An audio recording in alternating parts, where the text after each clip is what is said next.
Hello students, good morning. आज मैं class 9th का प्रोज का फर्स्ट चैप्टर जो कि लेसन था द फन दे हैड, इसका एक पार्ट वीडियो मैंने आपको पहले ही प्रोवाइड करा दिया है। आज मैं इसका सेकंड पार्ट आपके सामने प्रेजेंट करने जा रहा हूँ। आपने फर्स्ट पार्ट को पढ़ा होगा, उसमें कुछ आपको होमवर्क दिए गए होंगे, आपने उसे किया होगा। आइए देखते हैं सेकंड पार्ट, और इसे भी आप पढ़िए, इसमें एंजॉय कीजिए, और इसमें भी कुछ होमवर्क आपको देंगे। उम्मीद है आप करेंगे, इसे सॉल्व करेंगे। आप अपनी फेयर कॉपी में इस होमवर्क को जो भी कर रहे हैं आप उसे उतारते रहिए। आपके कार्य का परिणाम आपकी कॉपी से पता चलता है कि आपने पढ़ा है, वाकई में आपने मेहनत किया है। यदि आपने कॉपी अच्छी तरीके से मेंटेन की तो ये लगेगा कि आपने मेहनत किया है।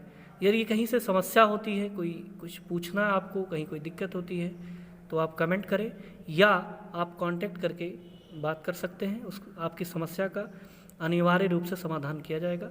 आइए इस लेसन को देखते हैं। जैसे मैंने बताया था द फन दे हैड, इसमें ये स्टोरी है जिसमें लेखक ने कल्पना किया है कि कुछ 100, 150, 200 वर्ष बाद स्कूल की स्थिति कैसी होगी, बच्चे किस प्रकार से पढ़ रहे होंगे। जिसमें बताया गया कि टेक्नोलॉजी का इस स्तर पर विकास हो जाएगा कि बच्चे अपने घर पर ही कंप्यूटर से या लाइव या किसी अन्य साधनों से घर पर ही पढ़ लेंगे। उन्हें स्कूल आने की आवश्यकता नहीं पड़ेगी और किसी ह्यूमन टीचर की ज़रूरत नहीं पड़ेगी। उनके कंप्यूटर में अनिवार्य इतनी चीज़ें रहेंगी, इतनी जानकारियाँ भर दी जाएंगी जो उन्हें बेहतरीन ढंग से पढ़ाएगा। हर घर पर एक कंप्यूटर टीचर होगा। कंप्यूटर टीचर का मतलब कंप्यूटर सब्जेक्ट का टीचर नहीं, बल्कि कंप्यूटर ही टीचर होगा जो बच्चों को पढ़ाएगा, जिससे बच्चे पढ़ेंगे और भरपूर जानकारी लेंगे। इस प्रकार इस वीडियो का अगला पार्ट मैं आपके सामने प्रेजेंट करने जा रहा हूँ। आप देखिए। The inspector had smiled after he was finishing and patted Margie's head. Inspector जो कि कंप्यूटर को ठीक करने आया था, यानी कि मार्जी के कंप्यूटर को जो ठीक करने आया था, द इंस्पेक्टर हैड स्माइल्ड, वो मुस्कुराया था, after he was finishing and patted Margie's head, जब उसने कंप्यूटर को पूरी तरह बना लिया, उसका काम समाप्त हो गया था, वो मुस्कुराया था और मार्जी के हेड पर थपथपाया था, यानी प्यार से उसको थपथपाया था। He said to her mother, उसने मार्जी की माँ से कहा, it's not the little girl's fault, ये इस छोटी बच्ची की गलती नहीं है, मिसेस जोन्स, श्रीमती जोन्स, यानी कि मार्जी का जो होमवर्क था वो लगातार गलत होता जा रहा था। तो उसकी माँ परेशान होकर के इंस्पेक्टर को बुलाई थी कंप्यूटर को देखने के लिए। तो कंप्यूटर काउंटी इंस्पेक्टर ने बताया था कि ये मार्जी की गलती नहीं थी, यानी it's not the little girl's fault mister Jones, I think the geography sector was geared a little too quick. मैं सोचता हूँ कि जो ज्योग्राफी का सेक्टर था, यानी भूगोल का सेक्टर जो था, वो इस कंप्यूटर में थोड़ा सा तेज कर दिया गया था, यानी कुछ बड़े बच्चों के लिए कर दिया गया था। दोज थिंग्स हैपन समटाइम्स, ऐसा कभी कभी हो जाता है। I have slowed it up to an average 10 year level, मैंने इसे स्लोड कर दिया है, धीरे कर दिया है, इसे 10 ईयर का एवरेज दे दिया है, यानी 10 ईयर के लेवल, यानी 10 वर्ष तक के बच्चों के लेवल का कर दिया है। Actually the overall pattern of her progress, वास्तव में इसकी उन्नति का जो पूरा पैटर्न है, इज क्वाइट सेटिस्फैक्ट्री, बिल्कुल संतोषजनक है। And he patted Margie's head again, उसने फिर से मार्जी के हेड को सहलाया। मार्जी वाज डिसअपॉइंटेड, मार्जी निराश थी। सी हैड बीन होपिंग, वो उम्मीद कर रही थी, they would take the teacher away all together, वे पूरी तरीके से इस टीचर को, यानी कंप्यूटर टीचर जो उसे पढ़ाता है, उसे ले जाएंगे। They had once taken Tommy's teacher away for nearly a month, एक बार उन लोगों ने लगभग 1 महीने के लिए टॉमी के टीचर को, यानी उसका जो बड़ा भाई था, उसके टीचर को लगभग 1 महीने के लिए लोग ले गए थे। Because the history sector had blank out completely, क्योंकि उसके टीचर का, यानी उसके कंप्यूटर का जो हिस्ट्री सेक्टर था वो पूरी तरीके से ब्लैंक्ड हो गया था, सादा आ रहा था। इसे ठीक करने के लिए उसके भाई के कंप्यूटर को, यानी टॉमी के कंप्यूटर को, कंप्यूटर टीचर को ले गए थे। तो मार्जी को भी आशा थी कि इसके भी कंप्यूटर टीचर को ले जाएंगे ताकि इसे भी 1 महीना पढ़ने से फुर्सत मिल जाएगा, लेकिन ऐसा नहीं हुआ, इसलिए वो दुखी थी। सो सी सेड टू टॉमी, इसलिए उसने टॉमी से कहा, why would any one right about school, कोई स्कूल के बारे में क्यों लिखता है। वो स्कूल से इतना नफरत करती है और आज पुस्तक मिल गई पुरानी, तो वो अपने भाई से पूछती है कि why would any one right about school, कोई स्कूल के बारे में क्यों लिखता है।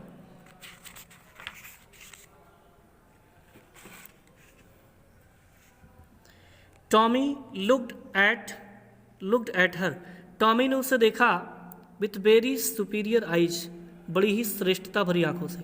उसे लगा कि मैं जानकार हूँ, इसलिए वो श्रेष्ठता भरी आंखों से देखा, उसे लगा कि मैं सुपीरियर हूँ। बिकॉज इट इज़ नॉट और काइंड ऑफ स्कूल स्टूपिड, और कहता है कि क्योंकि ये हमारे प्रकार का स्कूल नहीं है मूर्ख। अपनी बहन को समझाते हुए कहता है कि मूर्ख, ये इस तरीके का स्कूल नहीं है जिसमें हम पढ़ते हैं। This is the old kind of school, ये पुराने तरीके का स्कूल था।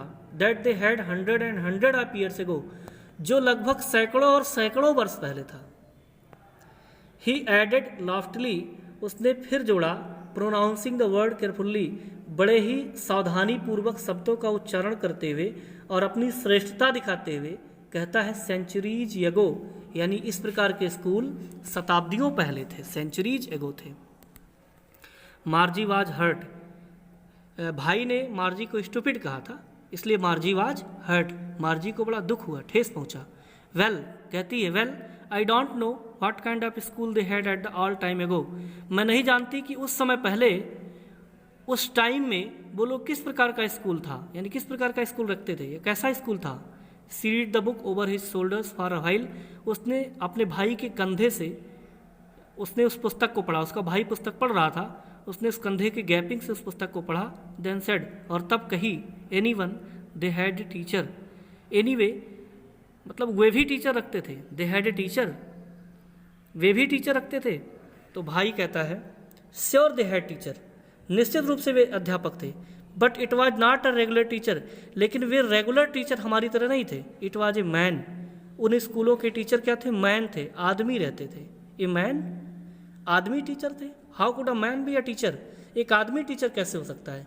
क्योंकि आपको पहले ही बताया गया कि ये स्टोरी 200 वर्ष बाद की सोच कर लिखी गई है, जिसमें मानव अध्यापक के रूप में नहीं होंगे बल्कि कंप्यूटर होंगे, तो उस समय के बच्चों को ये विस्मय ही लगेगा कि कोई ह्यूमन टीचर उन्हें पढ़ा रहा हो।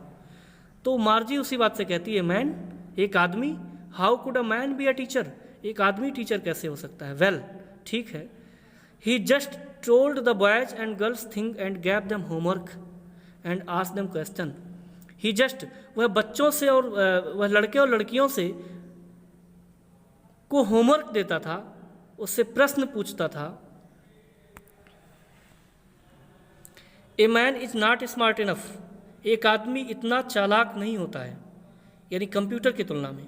श्योर ही इज, निश्चित रूप से वह होता है। My father knows as much as my teacher, मेरे पिताजी भी उतना जानते हैं जितना मेरा टीचर जानता है।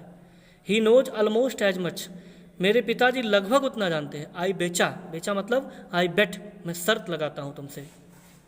यानी टॉमी कहता है कि क्यों इसमें कोई विस्मय नहीं है कि जितना मेरा कंप्यूटर जानता है उतना मेरे पिताजी भी जानते हैं, मैं शर्त लगा सकता हूँ। Margie was not prepare to dispute that, Margie इस बात पर झगड़ा करने के लिए तैयार नहीं थी, बहस करने के लिए तैयार नहीं थी। सी सेड, उसने कहा, I would not want a strange man in my house to teach, मैं नहीं चाहती कि कोई अजनबी व्यक्ति, कोई अजीब व्यक्ति मेरे घर में आए और मुझे पढ़ाए। क्योंकि मार्जी को ये लगता था कि जैसे उसके टीचर, उसका कंप्यूटर वाला टीचर उसके घर रहता है, वैसे सभी टीचर्स जो पढ़ाते रहे होंगे वो बच्चों के घर रहते होंगे। इसलिए वो कह रही है कि मुझे कोई अजनबी व्यक्ति मेरे घर में रहे और मुझे पढ़ाए, ये मुझे बर्दाश्त नहीं है। Tommy screamed with laughter, Tommy बहुत तेज से हंसने लगा। कहता है, you don't know much Margie, Margie तुम बहुत ज़्यादा नहीं जानती हो। The teacher did not live in the house, teacher उस घर में नहीं आते थे। They had a special building, वो बहुत स्पेशल बिल्डिंग में रहते थे। And all the kids went there, और सभी बच्चे वहीं पढ़ने जाते थे। यानी कि वो स्कूल की बात कर रहा था कि टीचर्स जो थे वो स्कूल में जाकर पढ़ाते थे, वो किसी के घर नहीं जाते थे। And all the kids learn the same thing, और क्या सभी बच्चे एक ही चीज़ पढ़ते थे। श्योर, मार्जी पूछती है कि क्या सभी बच्चे एक ही चीज़ पढ़ते थे। Sure if they were the same age, कहता है निश्चित रूप से, यदि वो एक ही एज के थे तो एक ही क्लास में एक ही चीज़ सभी लोग पढ़ते थे। बट माई मदर सेज, लेकिन मेरी माँ कहती है a teacher has to be adjusted to fit the mind of each boys and girl, कि टीचर सभी लड़के और लड़कियों के माइंड को एडजस्ट करने में, सामंजस्य बैठाने में बैठा लेता था। It teachers and it each kid has to be taught differently, और इस प्रकार सभी बच्चों को अलग अलग रूप से पढ़ाया भी जाता था। Just the same they did not do it that way then, बिल्कुल इसी तरह जिस तरीके से they did not do it that way then, ये यानी तब वो इस प्रकार से नहीं करते थे।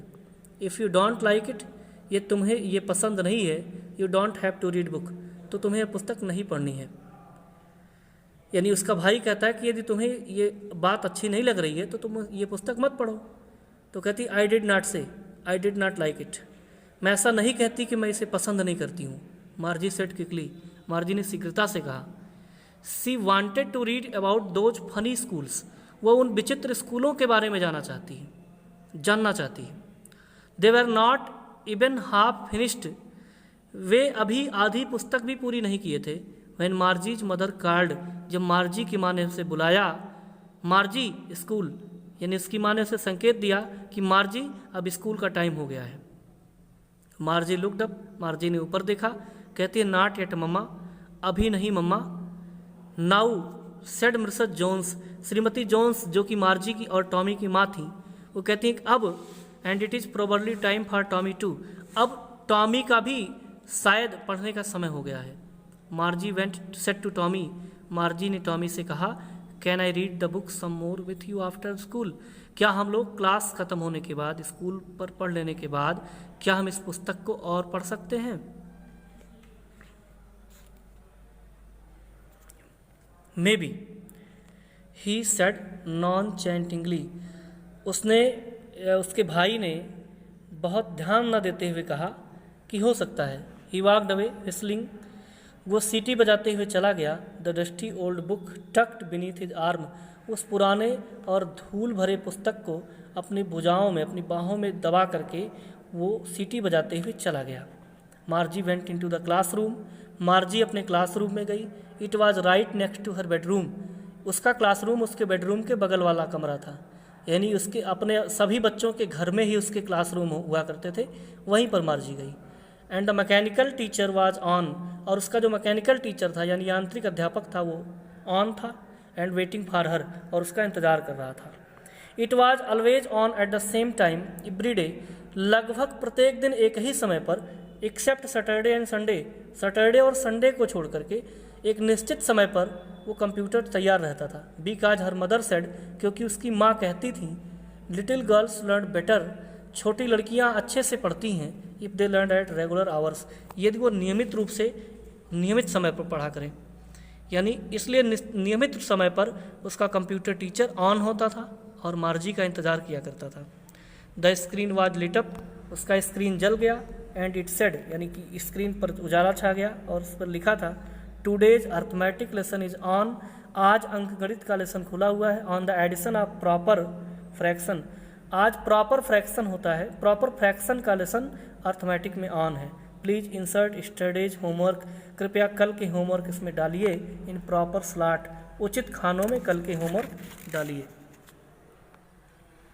मार्जी डिड सो विथ साई, मार्जी ने बहुत भारी सांस लेकर के, यानी दुख भरी सांस लेकर के ऐसा किया, क्योंकि वो पुस्तक छोड़ करके हटना नहीं चाहती थी। She was thinking about the old school, वो उन पुराने स्कूल के बारे में सोचती थी। They had when her grandfather was a little boy, जो स्कूल तब था जब उसके ग्रैंडफादर के भी ग्रैंडफादर एक छोटे बच्चे थे, उन स्कूलों के बारे में सोचती थी। All the kids from the whole neighbourhood, पूरे पड़ोस के सभी बच्चे came laughing and shouting the school yard, school के ग्राउंड में हंसते हुए चिल्लाते हुए जाते थे। Sitting together in the classroom, एक साथ क्लासरूम में बैठते थे। Going home together at the end of day, और दिन के समाप्त होने पर एक साथ घर जाया करते थे। They learn the same things, वे सब एक ही चीज़ पढ़ा करते थे। So they could help one another with the homework, इसलिए वो होमवर्क में एक दूसरे की मदद भी करते थे। एंड टॉक अबाउट इट, और उसके बारे में बात भी करते थे। And the teachers were people, और उसके जो अध्यापक थे वे भी लोग थे।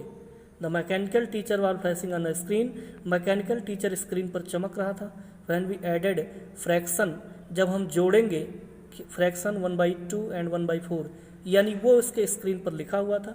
मार्जी वॉज थिंकिंग अबाउट, अब मार्जी सोच रही थी, how the kid must have loved it in old age, कि किस प्रकार से बच्चे उन पुराने दिनों में प्रेम करते होंगे, खुश रहते होंगे। She was thinking about the fun they had, वो सोच रही थी जो बच्चे स्कूल में जा कर के एक साथ आनंद कर रहे थे, मज़े कर रहे थे, उन चीज़ों के बारे में वो सोच रही थी कि पुराने समय में सारे बच्चे एक साथ होकर के स्कूल जाया करते थे, एक साथ रहने में, खेलने में, पढ़ने में कितना आनंद आता होगा। इन सारी चीज़ों को बैठ करके मार्जी कंप्यूटर स्क्रीन पर सोच रही थी, जो कि अब उसके लिए कल्पना थी। तो बच्चों, ये लेसन पूरा हुआ और उम्मीद है कि आप इसे, अगर आपको वीडियो समझ नहीं आएगा तो आप इसे रिपीट करके पढ़ लीजिएगा। और जो बच्चे इसका पहला पार्ट नहीं देखे हैं वो पहला पार्ट देख लें, पहला पार्ट भी आपको दिया गया है। इसकी मीनिंग जो है, देखिए मीनिंग दी गई है, इन्हें आप ज़रूर पढ़ें। शब्दकोश आपके इंग्लिश नॉलेज को ग्रो करता है, बढ़ाता है, इसलिए इस पर विशेष ध्यान दें। इसके बाद कुछ क्वेश्चन हैं, 6-7 क्वेश्चन देखिए आपके सामने हैं। हमें उम्मीद है कि आप पुस्तक खरीद चुके होंगे और इन सारे क्वेश्चंस को आप देख रहे होंगे। इन सभी प्रश्न के आंसर आपको देने हैं और आपको मैंने पिछले वीडियोज में कुछ और होमवर्क दिया था जहाँ पर कुछ क्वेश्चंस छांट के लिखने थे उसमें से। तो इसमें एक आपको यहाँ दिख रहा है, ये देखिए पेज नंबर 14 पर, page number 14 do a project करके एक टाइटल दिया है। उसके बाद देखिए 2-3 टाइटल है जहाँ से आपको क्वेश्चन मिलेंगे। ये ऊपर कुछ पैसेज का लिंक दे दिया है, जैसे तीसरा देखिए टॉमी लुक्ड एट हर से लेकर के हैड अ टीचर तक। इसमें जो है इसके नीचे कुछ क्वेश्चंस दिए गए हैं, इन क्वेश्चन के आंसर्स इस टॉपिक में यहाँ से जहाँ तक लिखा है उनमें मिलेंगे। ये सारे पैसेज आप छांट करके अपनी कॉपी में लिखेंगे। यदि कोई किसी क्वेश्चन का आंसर आप नहीं पा रहे हैं तो आप संपर्क करें, फ़ोन करें और ज़रूर पूछें या कमेंट करें। आशा है कि आपको ये वीडियो हेल्पफुल होगा, आपके लिए अच्छा होगा और आप घर पर रहें, डिस्टेंस बना के रहें, इस महामारी में अपने आप को बचाएं, अपने परिवार को बचाएं, स्वस्थ रहें। ये निश्चित रूप से समाप्त होगा, फिर से वो पुराने दिन वापस आएंगे और आप स्कूल आएंगे। तब तक के लिए धन्यवाद।